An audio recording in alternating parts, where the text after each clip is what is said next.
let's get started. And I'm sure a few more folks will trickle in the next couple minutes. But let's dive into it. So first of all, welcome everyone.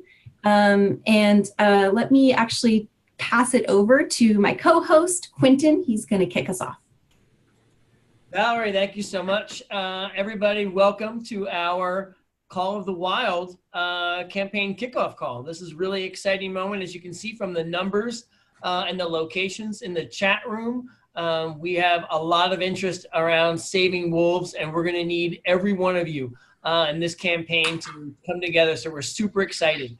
As far as introductions, my name is Quentin Mecki. I am the National Organizing Director at Ignite Change. If you're not familiar with Ignite Change, we are an organizing arm of the Center for Biological Diversity. As many of you know, and some of you probably are currently members of the Center for Biological Diversity. We are an environmental organization that tries to basically save wildlife and wild places and protect life on Earth. We really do believe in a world where wildlife, wildlands, clean air and clean water, and the plants to rich biodiversity are protected. And I don't need to tell all of you that we are in challenging times to make sure that that actually occurs. And tonight's call is really an exciting opportunity for us to protect one of the most just amazing and iconic species that is found in North America, the wolf. And as many of you know, we work on a variety of issues in addition to the wolf. We've helped get rid of Scott Pruitt, the EPA last year, and we protect endangered species. We protect the orcas in the Northwest to public lands in Utah and other places.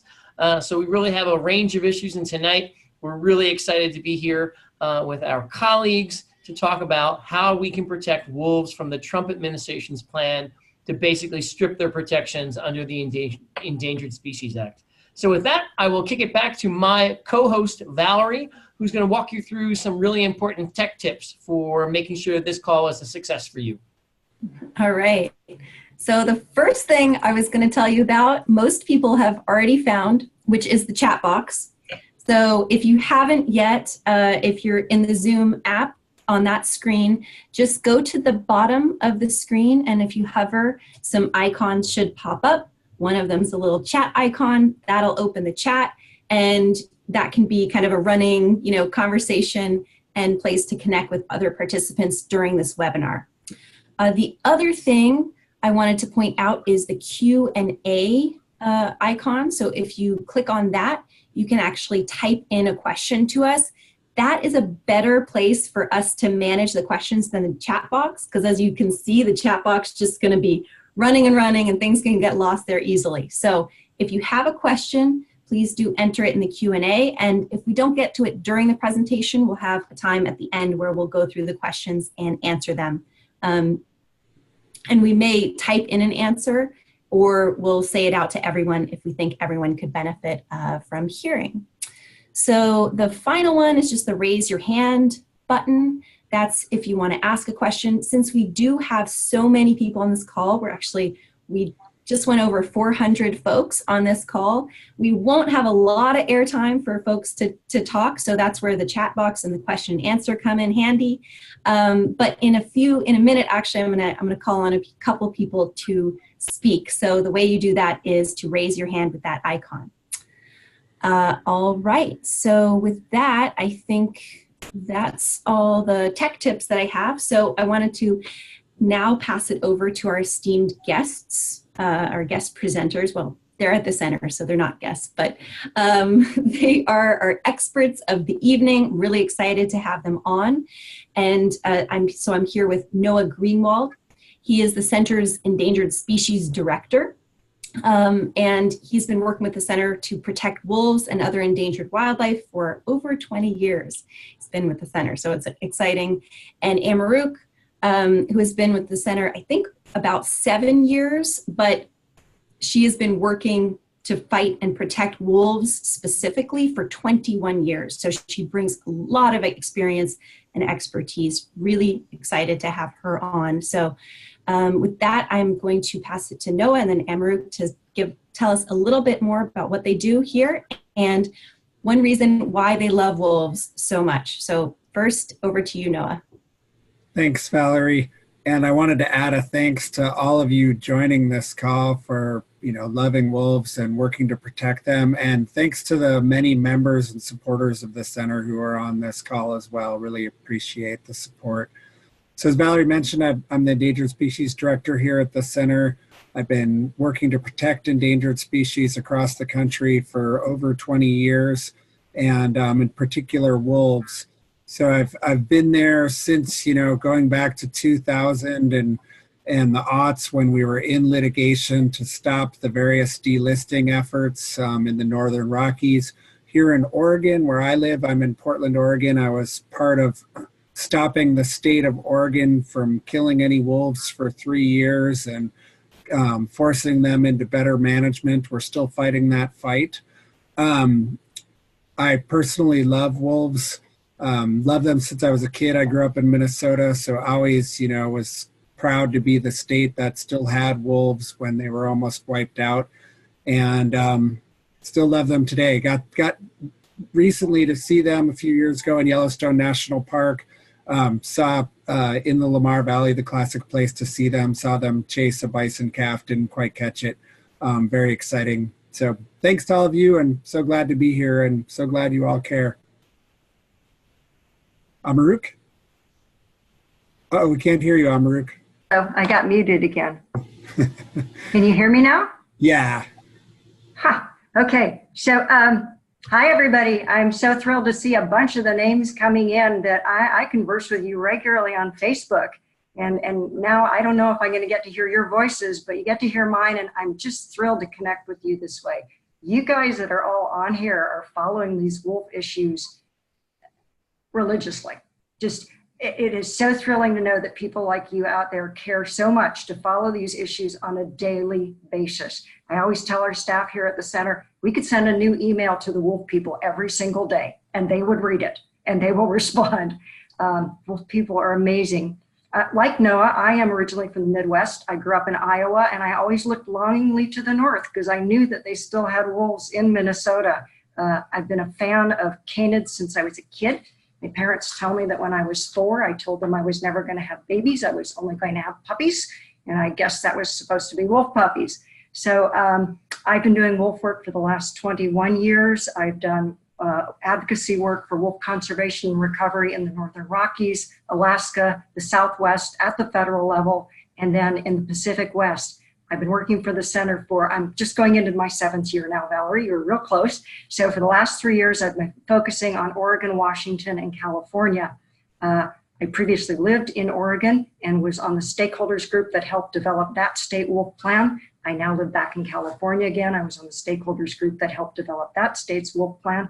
And on an ongoing basis, regardless of that participation, as you see, we always have to monitor what the agencies are doing to see if they're actually following their plans. Why do I love wolves? I told you I've loved them since I was a kid, but really, what is there not to love about wolves? They're the essence of the wild. They're role models for how to be a good family member. They're the role models for what you can do to contribute to nature. They're the role models for being true to yourself. Wolves are always going to be what they are, and they always have been, and we're grateful that they are. So there's nothing not to love about wolves, and there's everything about wolves that's worth protecting. And we thank you so much for joining us in this fight. Nice. So now we want to know, why do you love wolves so much? You can chat in the chat box. I love it. Some people are already there. And if you would like, I just want to call on a couple people. We have, about 450 folks on the call. So I'm just going to call on maybe 2 or 3 people to share why you love wolves. It's just nice to hear from folks and why you're on. So please raise your hand if you want to share. Just keep it to under a minute because we have a lot to get to. But I will go ahead and call on just a couple people. So let's see. Julie Larkin, you are unmuted. So I had a wolf dog, and I learned a lot from that dog about myself and also about how they connect with nature.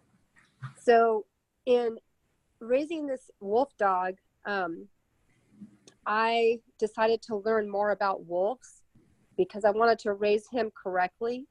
I wanted to raise him how he would be raised in the wild, right?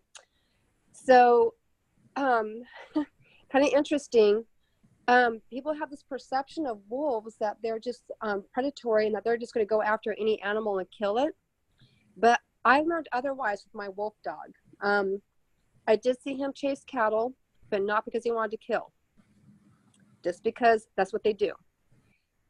And through him, because of him, I studied a lot about wolves, and I learned about the biodiversity and the ecological diversity that they bring to our planet and to our world, and how they are actually the maintainers of balance in our world. And on planet Beautiful. Earth, you know, and Thank you, Julie. yeah.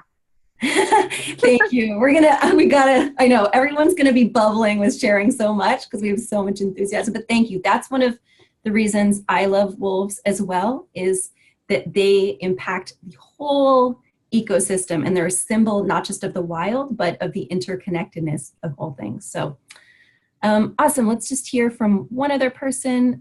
We have so many hands, so it's just kind of random. I am going to pick Audrey Hansen. Hey guys. Hey. So I love the wolf personally because it is actually my spirit animal, and I used to be in a group home, and a guy told me that, you know, it was like I told you, it was like my spirit animal, and I never really knew what it was. But I realized that just by watching them on TV, they have leadership, they're bravery, they're courageous, and they're very brave. And I love that about them. And every day in my living days, like as I live forward and I have a hard day, I just think to myself, like, what would a wolf do? You know, like, how would a wolf go on day by day, like when it's conquering things in life? And I kind of think like a wolf, and I try to be brave like that. And it helps me live forward without doing something stupid. And I just wanted to let you know that I love wolves, and they are amazing, and I do anything for them. So thank you, guys. Yes. Audrey, that's so beautiful. Thank you so much. All right. So with that, I'm going to kick it back to Quentin to give you a little bit of a rundown of what else we have in store for you for this call. Thanks, Valerie. And you know, I'm reminded listening to everybody share their stories. Valerie and I, and I'm sure Amaruk and Noah, who are a little bit new to these webinars, really enjoy the connection here about hearing your stories about your love of wolves. It really helps us, you know, in the midst of all these campaigns. So it's great to make this connection. I want to give you sort of an idea of what we're going to cover on this call. So tonight we're going to talk about how, you know, we're going to use 2019 to really stand up to Trump's actions and protect wolves. We're going to review currently the status of wolves in the United States and why they need our help. We're going to talk about some of our strategy to what we think is going to help secure long-term survival and recovery for the wolves, and specifically talk about what you can do to protect wolves and our Leader of the Pack training series, which is starting next week. The key part of all of this is really understanding that, you know, when we fight, we win. And that's what I think is the core part of this, you know, reminding about our organizing, is that it's only when we stand up to Trump and stand up for what we believe in that we're going to really have a chance to make the change that we want to see happen. So this call will take probably about 45 minutes to an hour in total, depending upon how many questions we get. And normally at the end, we do get quite a bit of, you know, questions. So we'll be happy to answer that with you. And I think, you know, one of the things to think about as we look forward to this wolf campaign is, you know, we start off generally in these campaigns and we're challenged by what Trump's doing, about what his cronies in Congress are trying to put forth, and then we resist, and then change happens. And a couple of examples of that, some of you actually may have participated in our Brews for Bears campaign last year, where we stopped trophy hunting of Yellowstone's grizzlies. As I mentioned, we helped to get Scott Pruitt fired from the EPA, and we'll continue to fight for real leadership from the EPA. And we also stopped offshore drilling on our oceans, and particularly passed an amendment in Florida, Amendment 9, that banned offshore drilling. So these examples are really core to the idea that our organizing does work. And in this coming year in 2019, we're really going to be cranking it up, and you are going to be a part of this. So we really appreciate your involvement with this. And right now, I'm going to pass it back to my colleague, Noah, who is going to give you an understanding about why our wolves need our help right now and what's going to be necessary for their long-term survival and protection.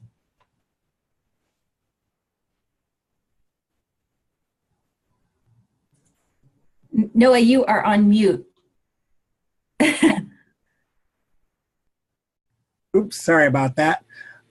Thanks, Quentin. Just a little bit of quick history to get to where we are now. So as many of you maybe know, wolves were an incredibly integral part of the North American landscape. Scientists estimate that there were as many as 2 million wolves in North America pre-European colonization. And they literally shaped the landscape of North America by regulating prey and all the effects that has throughout the trophic cascade. Wolves were nearly driven from the landscape through a federal government campaign to remove predators, through paying bounties, through dropping poisons on public lands, through a very concerted effort, to the point where they were just in northeastern Minnesota, less than 1,000 wolves left. They were protected under the ESA in '67 and again in '73, but there was kind of an anachronism of the way that they were protected. They were originally protected under the Endangered Species Act as 4 subspecies. And the Texas wolf, the Northern Rockies wolf, the Mexican gray wolf, and the Eastern timber wolf. In 1978, Fish and Wildlife Service realized that those weren't actually the proper classifications, and so they listed the wolf as a whole in the lower 48. But at the same time, they didn't change the recovery program to make it a national recovery program. Instead, they moved forward with recovery in the Northern Rockies. They moved forward with recovery in the Western Great Lakes, and for the Mexican gray wolf in the Southwest. They developed recovery plans for all those areas, but not everywhere else that wolves used to occur. And so beginning in the 90s, we actually sued in the 90s. It was one of the earlier things the Center for Biological Diversity did. We sued DeForest Fish and Wildlife Service to reintroduce Mexican gray wolves. Of course, wolves made their way back into the Northern Rockies from Canada, as well as being reintroduced into Yellowstone and Idaho. And wolves spread with protection out of northeastern Minnesota, across Wisconsin, and into Upper Peninsula, Michigan. So we've seen, tremendous recovery, and it's an animal that has tremendous potential for recovery. But there are many places where wolves aren't yet, and they could be, including the Southern Rockies, including the Adirondacks. They've started to recover on the West Coast, thanks in large part to Amaruq in Washington, Oregon, and California, but there's still a long way to go. And likewise, the Mexican gray wolf still has a long way to go. It's in a small area of the Gila, just 114 wolves. So that's what we're working for. We're working for as full a recovery for wolves as possible. And unfortunately, that isn't what the Fish and Wildlife Service has been doing. Once they got some recovery in the Northern Rockies and in the Western Great Lakes, they moved to delist those wolves. And we've been in repeated litigation battles with them and repeatedly beat them because the wolf is listed in the lower 48, and that's how it should be recovered. And so the courts have again and again come back to them and said, you can't just cut this little circle out of here and say, you're done, because you're not done.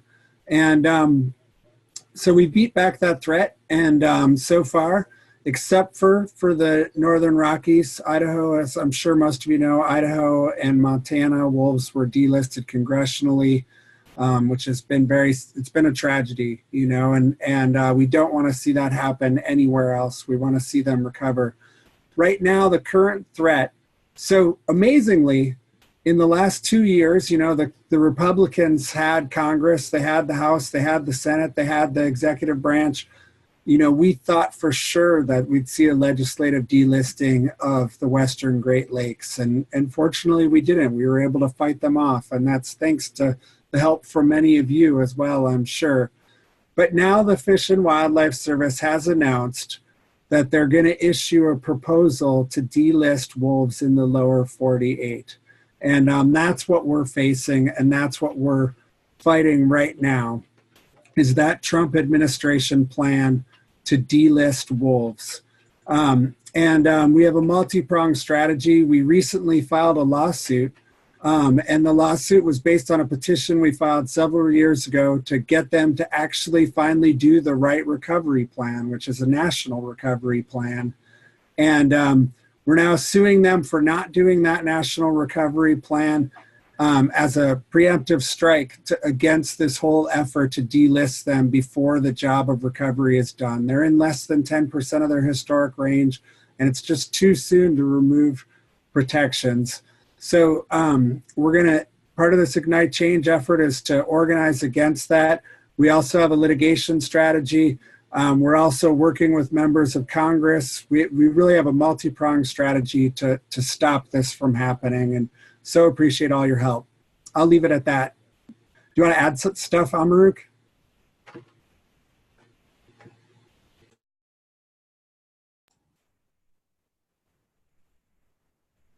Okay. We're all being polite and doing what Valerie told us to do, which is be on mute when we're not talking. So no, I think that really captures it. For people, it's confusing to understand why we keep going back to court. We keep having to go back to court because the federal government keeps trying to strip protections from wolves, and the courts keep finding that we're correct, not them, that they haven't followed the science, that they haven't done the recovery plan they should do, and that they got to start over. And we will keep fighting.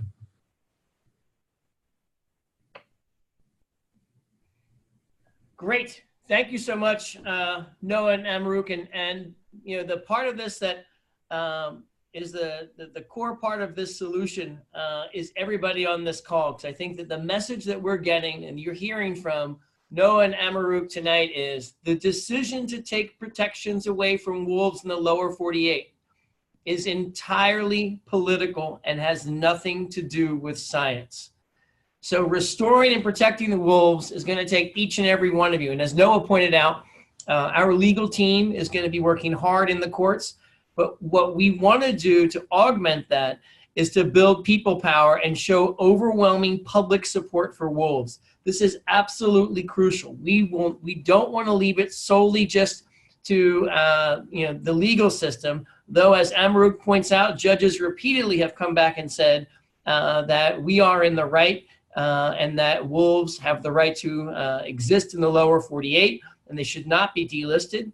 But what we want to do is really make sure that the public matches that sentiment as well. And to start out, we really want to get you up to speed on this issue and get you speaking out for wolves.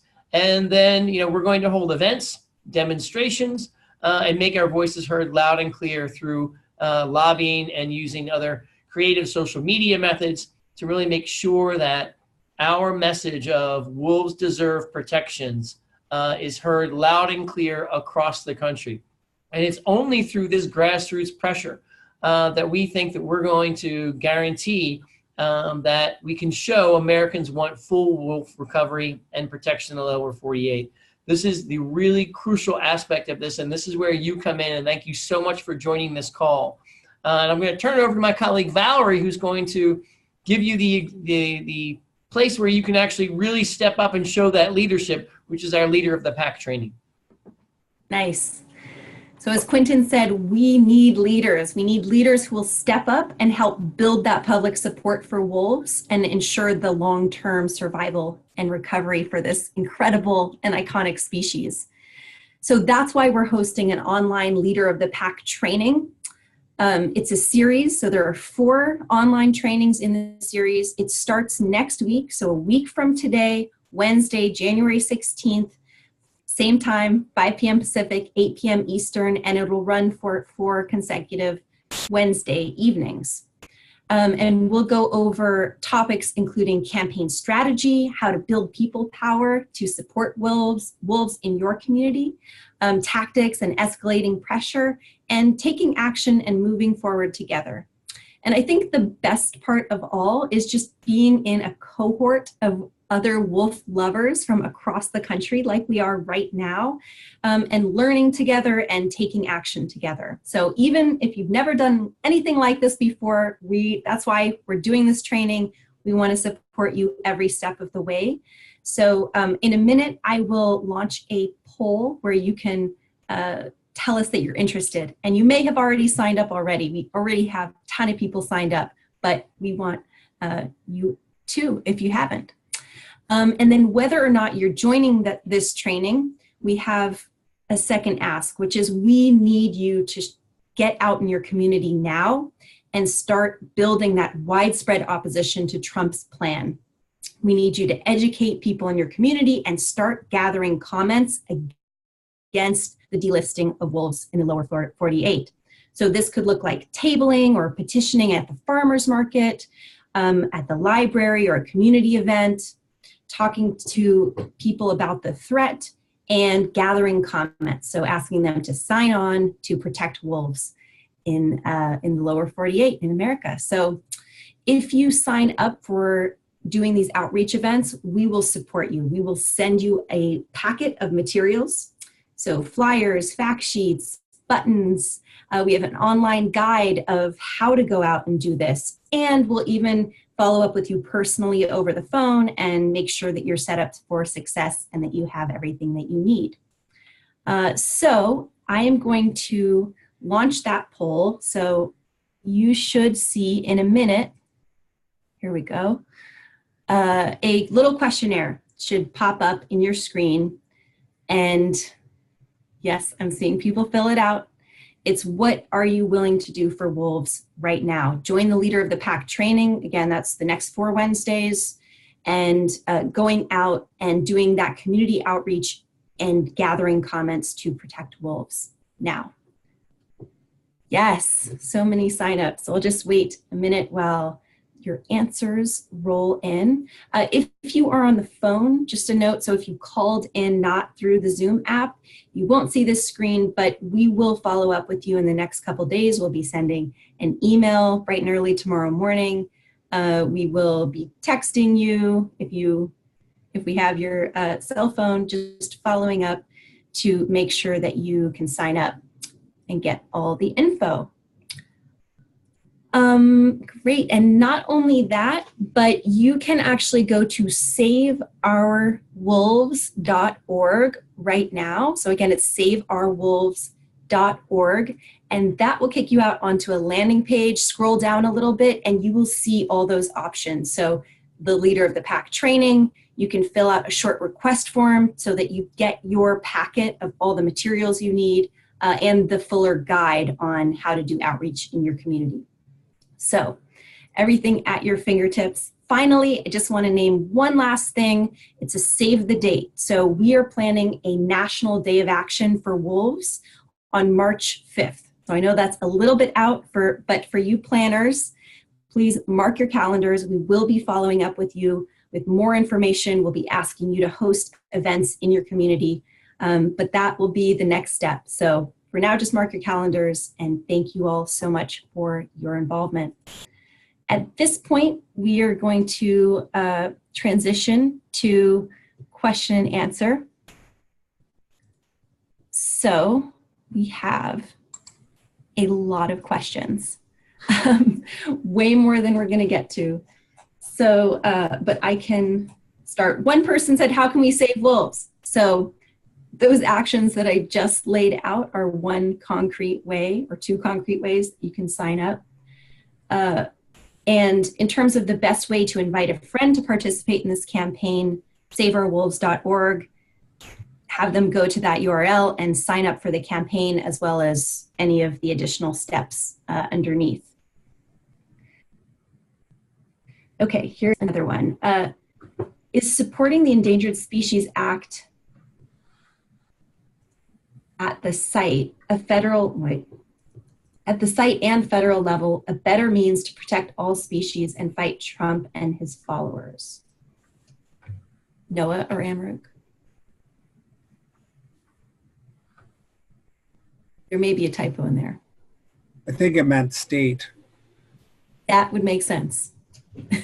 So, yes, I mean, I think the movement to strip wolves of protection is part of a broader, attack on the Endangered Species Act and endangered species. So, that's part of our work at the center as well, is to defend the Endangered Species Act, and that is definitely a good way to help protect wolves as well.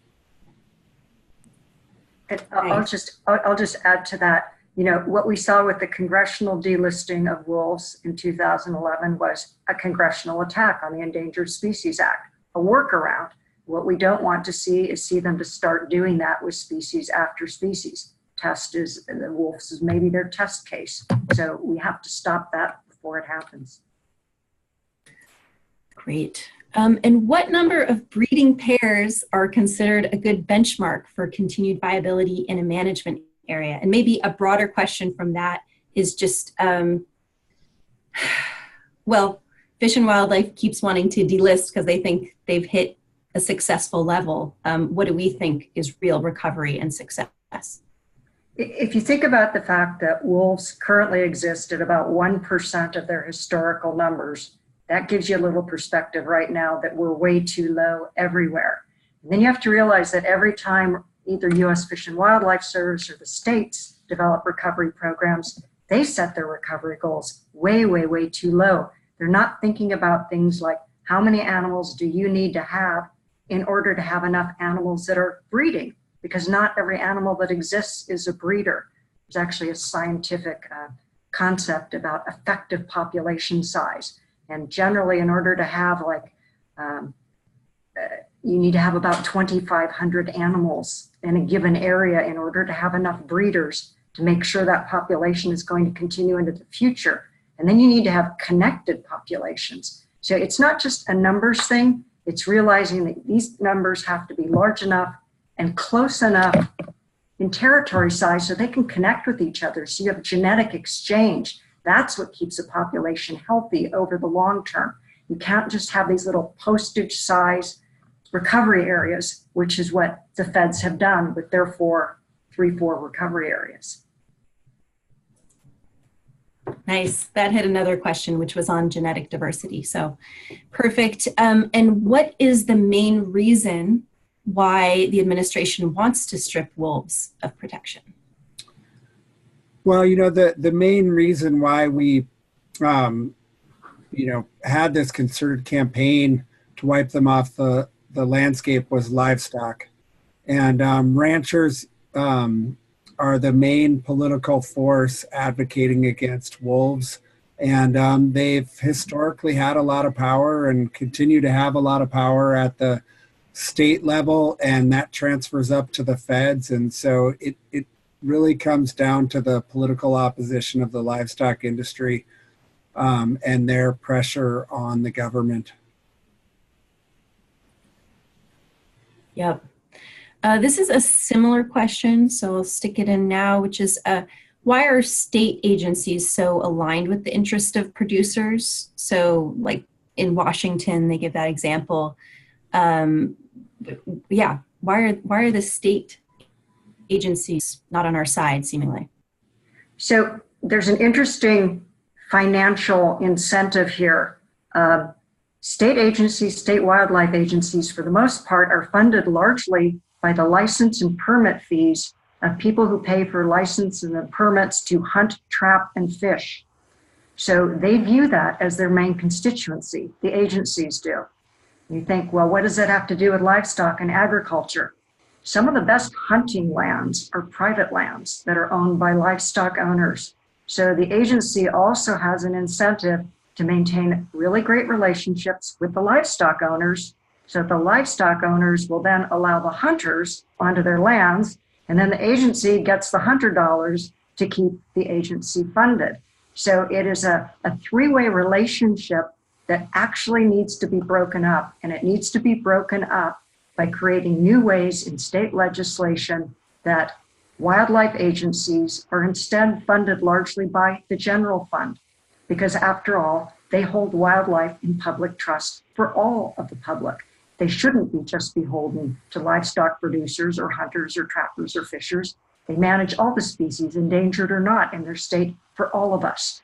So at the state level, that's not part of this immediate campaign, but at the state level, that's something we can talk about in the future, that those of you in your individual states can be looking into as to how you can restructure your state wildlife agency's funding so that it's coming from the general fund and they are therefore beholden financially as well as legally to the entire public. Nice. Thanks for breaking that down.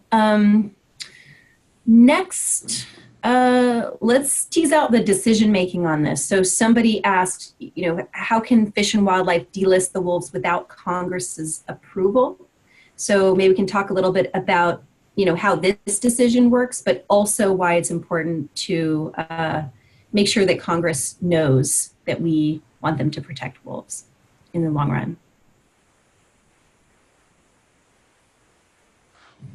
I guess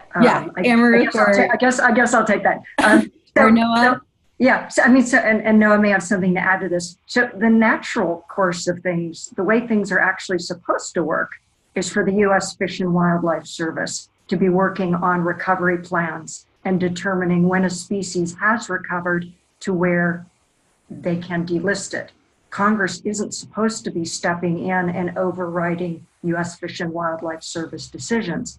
Now, that said, what we routinely find is that when it comes to wolves, U.S. Fish and Wildlife Service decisions as to when to delist wolves also end up being based on politics instead of on the science that they should be relying on.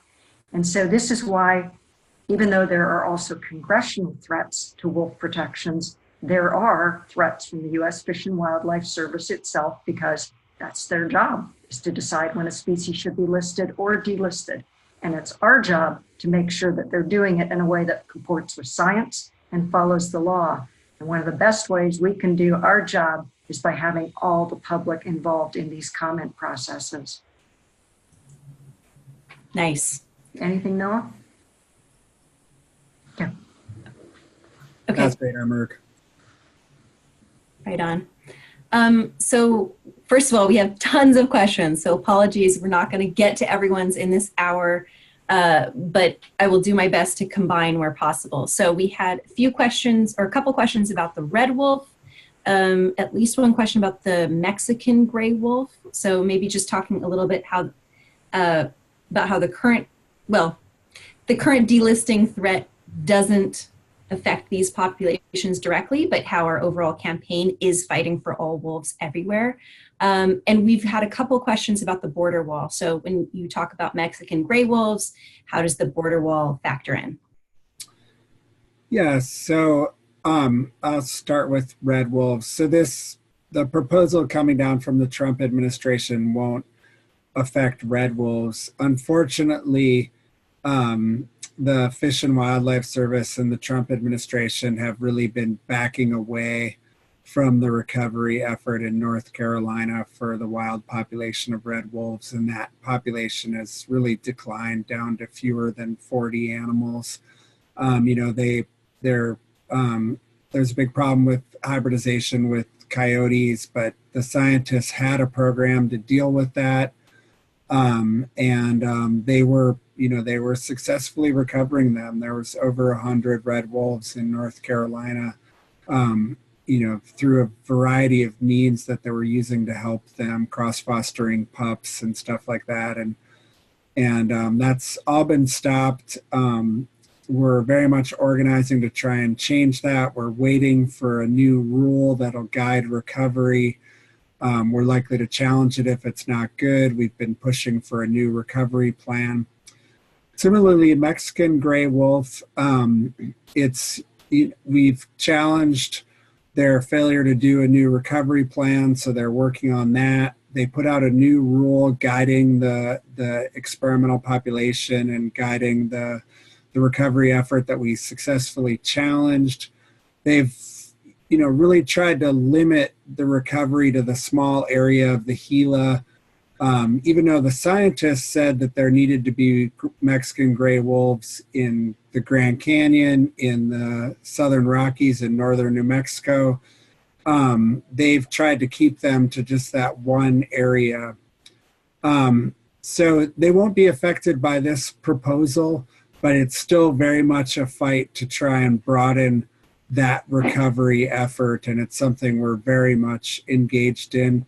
The wall is quite a concern for Mexican gray wolves because Mexico has reintroduced a small population, and actually there's been a couple wolves that have crossed from Mexico into the U.S. In one case, the Fish and Wildlife Service actually took them back, which is strange. But for Mexican gray wolves to really thrive and recover, and I'd note that Mexican gray wolves are very different from the rest of gray wolves. They have a lot of unique genetic characteristics. It's believed that they're a relic from the Pleistocene. So when the glaciers were there, they were pushed further south. So they're an ancient lineage of wolves in North America. And so the wall is very much concerning because it'll isolate gray wolves in Mexico from Mexican gray wolves in the Gila, and it'll stop that genetic exchange. That population was created from just 7 wolves that were brought into captivity. So the genetics of the population are very much a concern. And I just note that the wall will stop a lot of wildlife, jaguars, ocelots, hundreds of species actually. So something also that we're working to stop and fight. Anything else? Right. Imru, did you want to add anything? I think that pretty much covers it. I think it can be a little confusing for the public to understand what each one of these things are that are happening. I would just say that overall, there is a war on wolves by U.S. Fish and Wildlife Service against wolves across the country, whether it's red wolves, the Mexican gray wolf, or the rest of the gray wolf population throughout the country. And wolves are precious to us. And what do you do for things that are precious? You have to always be vigilant. And so these wolf wars seem to be ongoing. They will be ongoing because it's politics. But like Quentin said, when we fight, we win. And we're glad you're with us for this fight because it's an important one. Nice. All right, I'm scrolling through. There's so many questions, but let me try to hit some of the ones that have themes. So I got a number of questions about the Leader of the Pack trainings.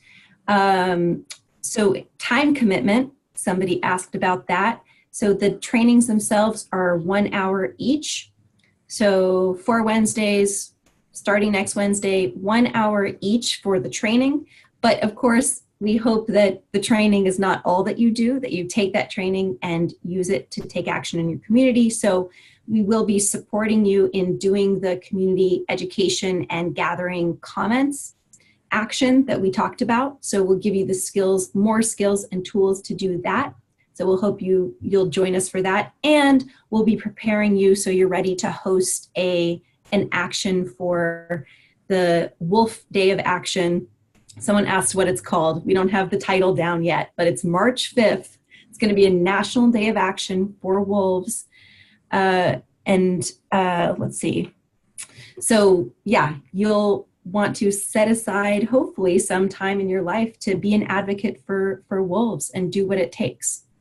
But again, in terms of hard time commitment, those 4 Wednesdays.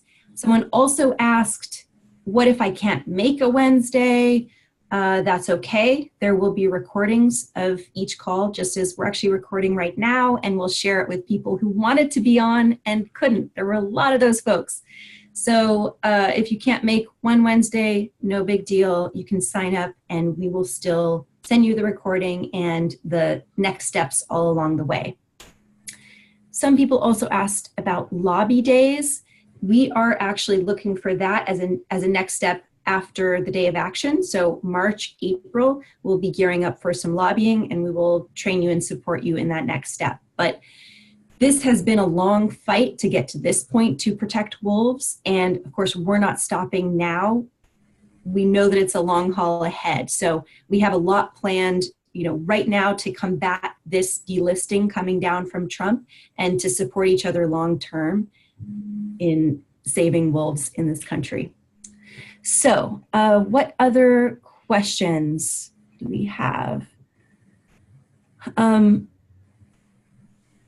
Who are the politicians we should be supporting that are pro-animal conservation? Of course, we don't endorse candidates, but someone else asked about, how does the change in House representation, how does that affect wolf legislation? So do y'all want to talk about kind of the current politics in DC and maybe some of our champions? Sure. So the change in the House is quite helpful. I think the threat of legislative delisting is pretty much nil at this point. I don't think it's going to happen. And then also we have the possibility of oversight. And so one of our great champions is Representative Raul Grijalva from Tucson, who is taking over the chairmanship of the House Natural Resources Committee. And so he's going to be doing a lot of oversight of what Fish and Wildlife Service is up to and what the Trump administration is doing to subvert science.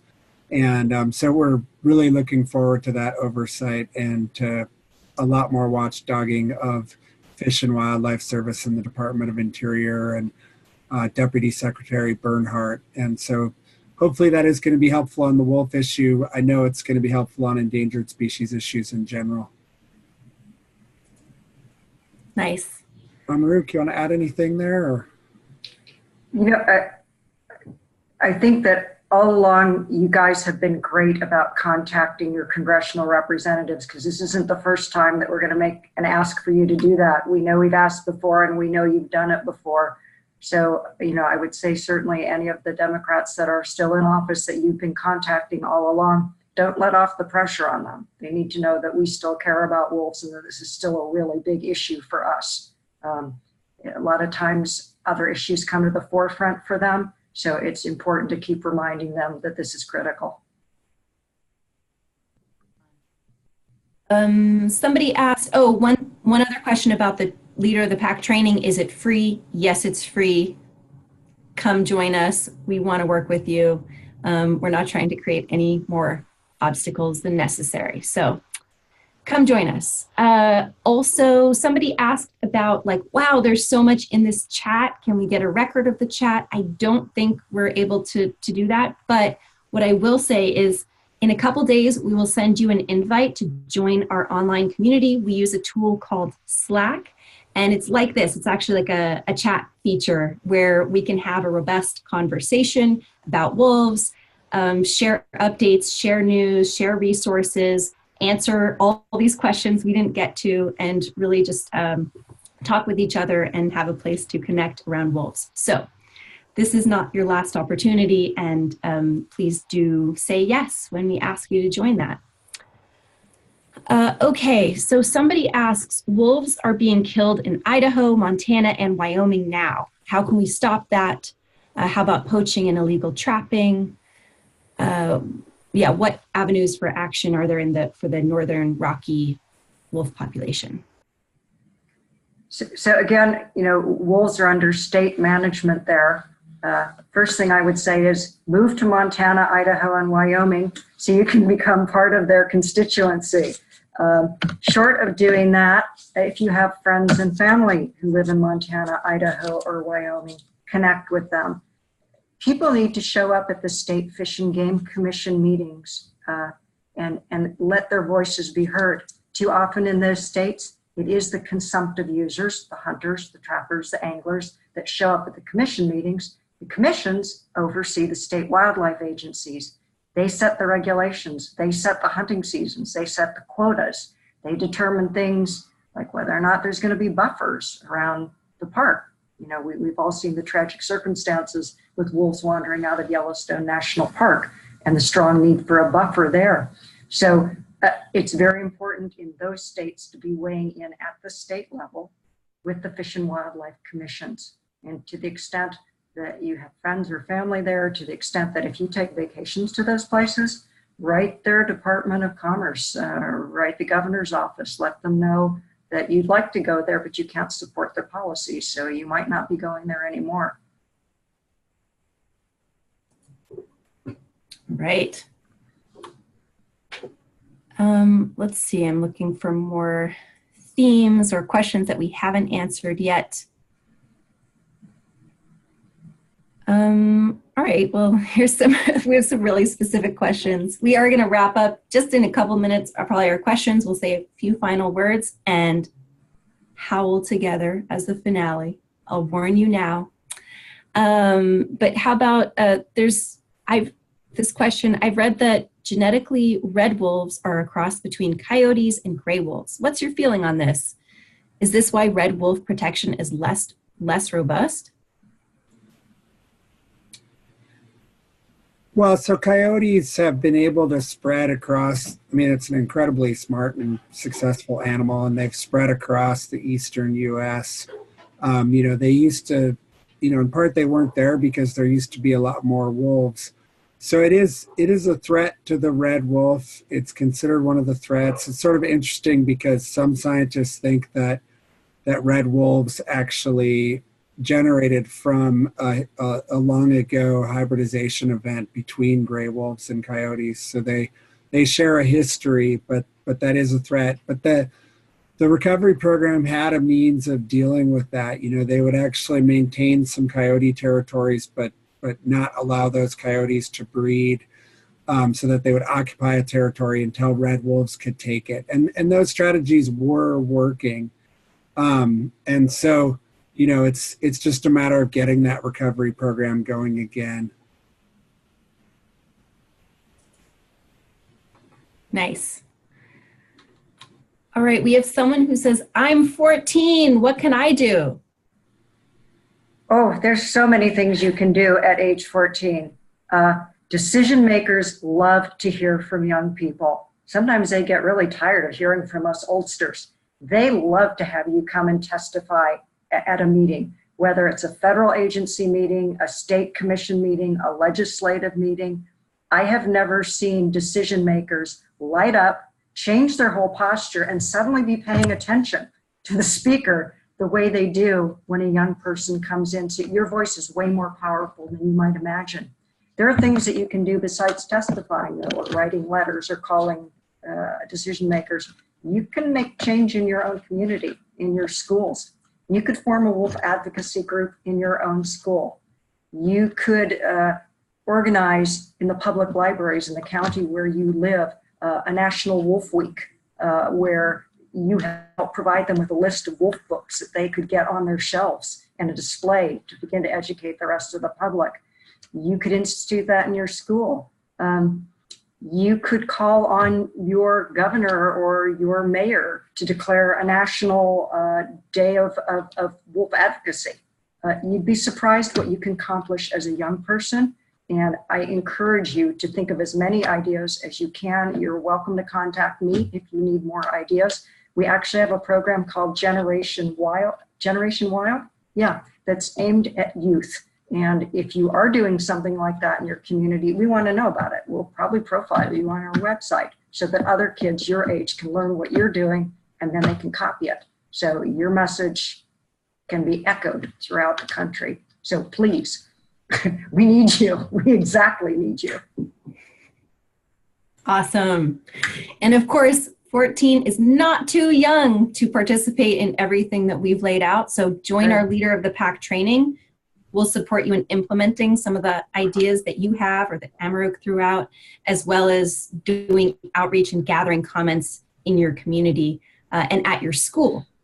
So with that, we're going to start to wrap this up. I know there are a lot of unanswered questions. Again, I'm going to plug join our online community in the next couple days so you can have that conversation and ask questions. We also have our email ignite@biologicaldiversity.org. Again, ignite at biologicaldiversity.org. You can email us. And finally, our website, again, to sign up for the actions if you haven't already, or if you want to go do them right now, saveourwolves.org. So with that, I'm going to pass it for some final words to Noah, Emruk, Quentin, and then we'll howl together. So over to Noah. Well, thanks so much to all of you for joining this and for caring about wolves once again. And I'm just super inspired by all the comments and all the activity on this, all the chat. It's just really wonderful to see. This is important work. Wolves are a keystone species. As we've said before, they help streamside forests, they help fish, they help songbirds. They're an inspiration of an animal. I think personally, our species has learned from their species. They gave us dogs. I think a lot of our ideas about compassion, about family, about love actually come from wolves originally. And we just are incredibly indebted to them. And it's time we return the favor. So I'll leave it at that.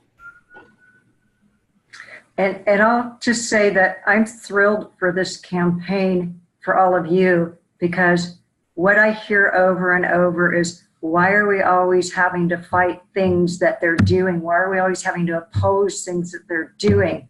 And it's because they're doing so many bad things that have to be opposed. But on top of that, this is an opportunity for us to do something proactively. And it's kind of funny because we always talk about in wolf livestock conflicts, what has to be done is proactive conflict prevention.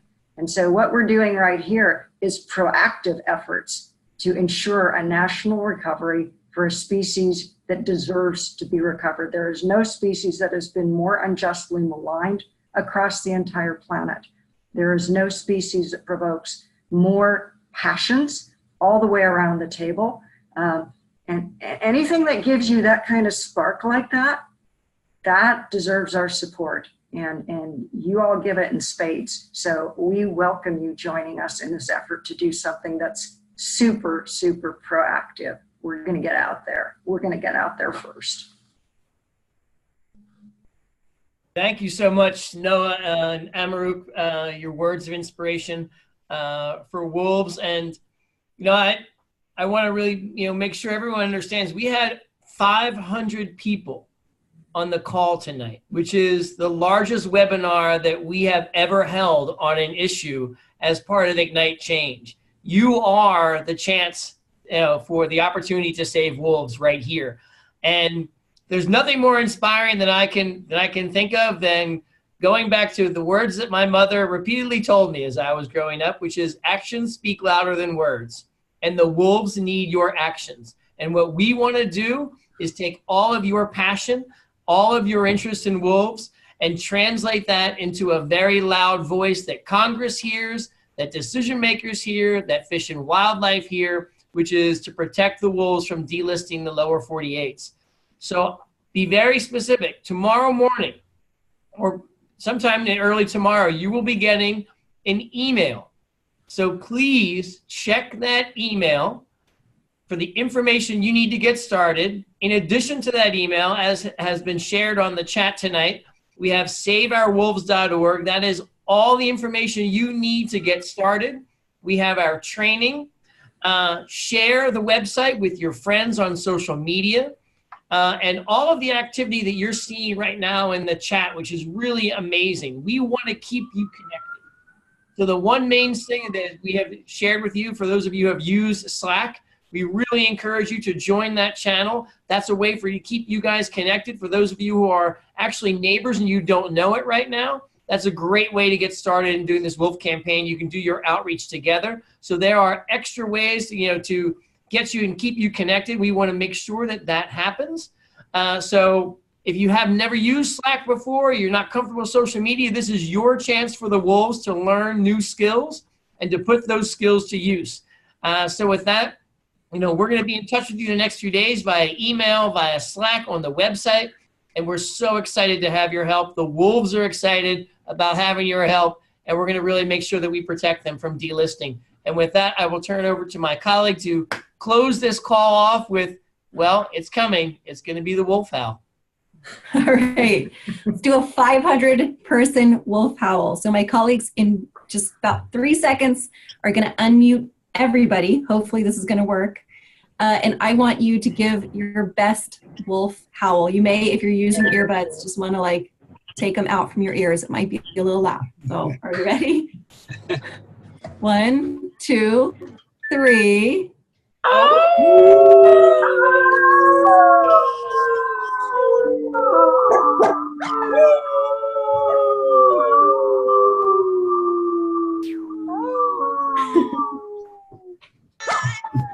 Yes, y'all are awesome. Have a great night. Can't wait to work with you.